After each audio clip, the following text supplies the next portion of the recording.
आज हम 2018 में रिलीज एक थ्रिलर ग्रेटा की बात करेंगे। ग्रेटा एक विडो है और एक दिन सबवे में जाते हुए वो अपना बैग गलती से सबवे में ही छोड़ आई। इस मौके पे एक लड़की जिसका नाम फ्रांसिस है उसके काम आती है और उसका बैग उसे वापस करती है। इस तरह उनकी दोस्ती का आगाज हो जाता है और वो इकट्ठे अक्सर टाइम स्पेंड करना शुरू कर देती हैं। एक दिन फ्रांसिस ग्रेटा के घर में एक अलमारी खोलती है तो उसे उसी बैग की तरह के कई बैग नजर आते हैं जिस पर मुख्तलिफ लड़कियों के नाम और नंबर लिखे थे। ये देख कर वो डर जाती है और समझ जाती है कि बूढ़ी औरत कोई साइको है, इसलिए वो अब उससे दूर रहना ही मुनासिब समझती है। लेकिन ग्रेटा को इस बात से कोई फर्क नहीं पड़ता, बल्कि वो उसे हर रोज कॉल करती और उसको घर और काम हर जगह पे पीछा करती। और एक दिन उसने फ्रांसिस को उसकी रूममेट और सहेली एरिका की कुछ तस्वीरें भेजी जिनसे पता चला कि वो एरिका का पीछा कर रही है। फ्रांसिस एरिका के लिए फिक्रमंद हो गई और उसने एरिका को खबरदार करने के लिए उसे कॉल की ताकि वो ग्रेटा से महफूज रह सके।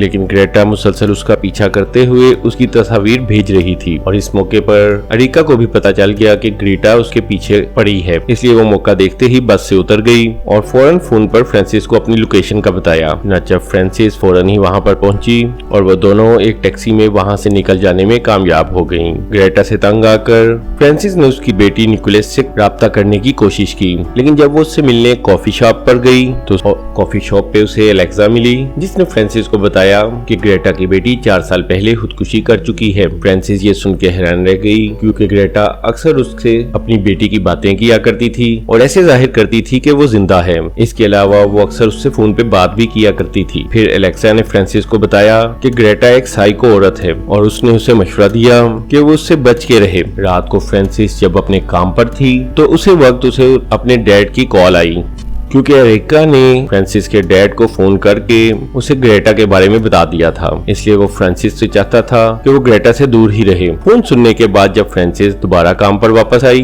तो उसने देखा कि उसकी कस्टमर ग्रेटा ही है। इस मौके पर घबराहट से फ्रांसिस से ग्लास टूट गया और उसने माजरत की कि वो ग्रेटा को सर्व नहीं कर सकेगी, लेकिन उसके मैनेजर ने जबरदस्ती उसे ग्रेटा को सर्व करने के लिए कहा। और जब वो ऑर्डर लेने ग्रेटा के पास गई तो ग्रेटा ने उसे डार्लिंग कहकर बुलाया और अपना ऑर्डर प्लेस किया। फ्रांसिस ने अपनी एक साथी वर्कर को कहा कि वो पुलिस को कॉल करे। फ्रांसिस जब उसका ऑर्डर यानी वाइन लेकर आई तो ग्रेटा ने वो ग्लास जमीन पर फेंक दिया और फ्रांसिस पर चीखने चिल्लाने लगी कि ये सब फ्रांसिस की गलती है और वो इसके साथ ऐसा नहीं कर सकती। और इसके बाद उसने गुस्से में टेबल उलट दी और फ्रांसिस पर हमला करने के लिए आगे बढ़ी। इस मौके पर मैनेजर और दूसरे तमाम कस्टमर्स ने उसे बड़ी मुश्किल से रोका और इसी दौरान पुलिस वहाँ पर आ गई और उन्होंने ग्रेटा को अरेस्ट कर लिया।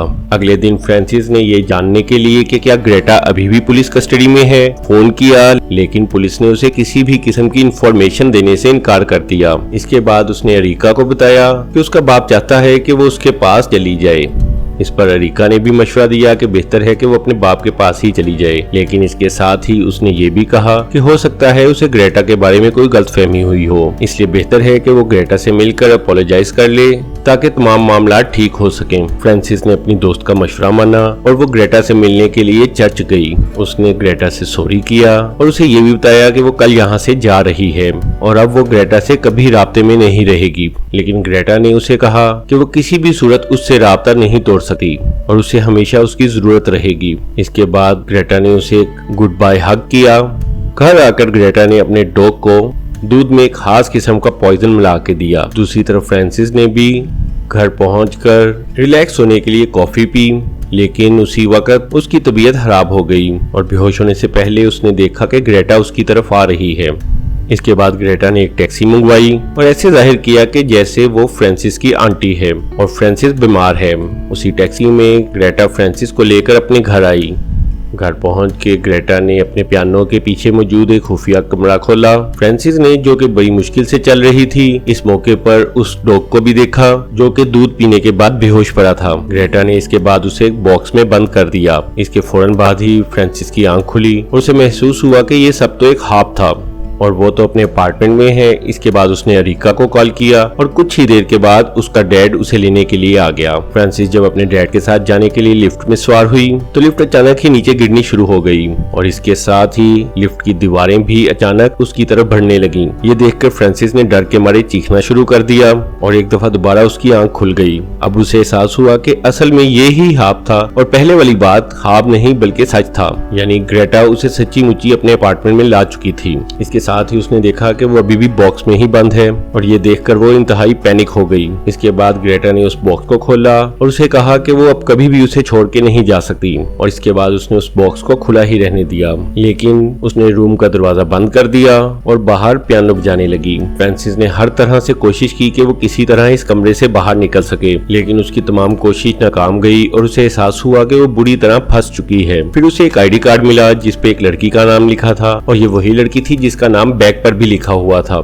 इसके थोड़ी देर बाद उसे वहाँ उस लड़की के कपड़े भी मिल गए और उसे अंदाजा हो गया कि ग्रेटा इस तरह लड़कियों को मार देती है और वो अपना अंजाम सोच सोच कर परेशान होने लगी। इसी दौरान उसके बाप ने भी उससे राब्ते की कोशिश की और जब उसे उसका जवाब न मिला तो उसने वॉइस मेल में एक मैसेज छोड़ा, लेकिन इस मौके पर ग्रेटा ने इंतहाई होशियारी का मुजाहिरा किया और वो फ्रांसिस के मोबाइल से उसके डैड को रोजाना एरिका के साथ पुरानी तस्वीर भेजती थी ताकि उसे पता चले कि अब उसे कोई खतरा नहीं और वो खुश है। इसके साथ साथ वो एरिका को भी उसके मोबाइल से तस्वीर भेजती ताकि उसे ये अंदाजा रहे कि वो अपने डैड के साथ है। ग्रेटा उसके बाप के तमाम मैसेज सुनती रहती थी और एक दिन उसे एक मैसेज से पता चला कि वो शहर में आया हुआ है और एरिका से मिलने जा रहा है। और जब एरिका और फ्रांसिस के डैड आपस में मिले तो उन दोनों को पता चला कि फ्रांसिस तो दोनों के साथ ही नहीं है।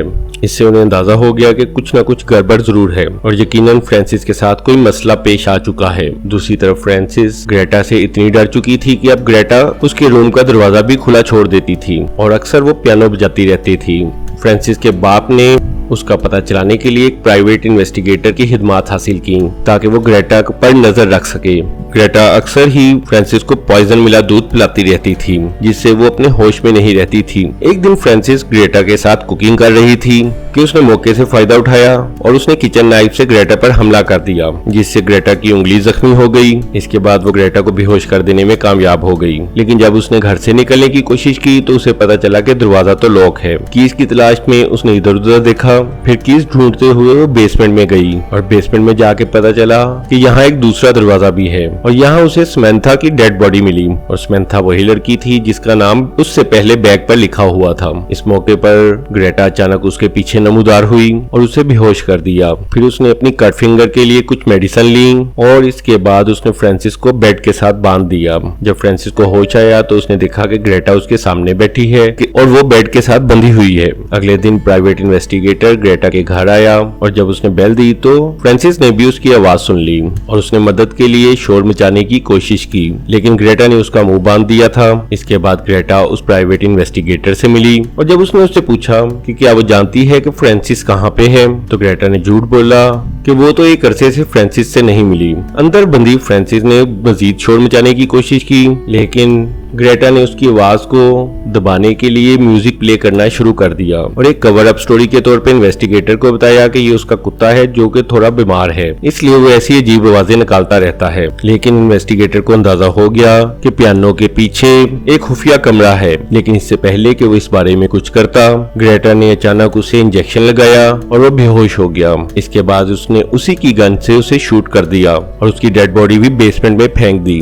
इसके बाद ग्रेटा ने घर की सफाई की और इसके बाद वो सबवे पर गई ताकि अपना नया शिकार ढूंढ सके और सबवे में उसने उसी तरह बैग छोड़ा जैसे उसने पहले फ्रांसिस के लिए छोड़ा था। इस दफा दोबारा एक नौजवान लड़की ने उसका बैग पिक किया और उसका बैग पहुंचाने उसके घर तक आई। ग्रेटा ने उसका शुक्रिया अदा किया और उसे घर में आने की दावत दी। फ्रांसिस ने इस मौके पर दोबारा मदद के लिए आवाज पैदा करने की कोशिश की और इस दफा वो इसमें कामयाब रही, लेकिन ग्रेटा ने दोबारा एक कवर अप स्टोरी की कि ये उसके नेबर्स हैं जो कि चीखते चलाते रहते हैं। इसके बाद वो उस लड़की के पास आई और उससे मुख्तलिफ बातें करने लगी, लेकिन अचानक उसकी अपनी तबीयत खराब हो गई और कप उसके हाथ से गिर गया और वो बेहोश हो गई। लड़की ने उससे पूछा कि क्या उसकी तबीयत ठीक है। इस मौके पर ग्रेटा बेहोश होते हुए भी हैरान रह गई क्योंकि लड़की ने उसे कहा कि हो सकता है कि किसी ने उसे कुछ पिला दिया हो। और साथ ही उसने ये भी कहा कि ऐसा उसकी दोस्त के साथ भी हो चुका है। और इसके बाद उसने अपनी विग उतार दी और वो लड़की जो कि असल में अरीका थी ने कहा कि वो इस बैग और इस मौके की तलाश में कई दिनों से थी।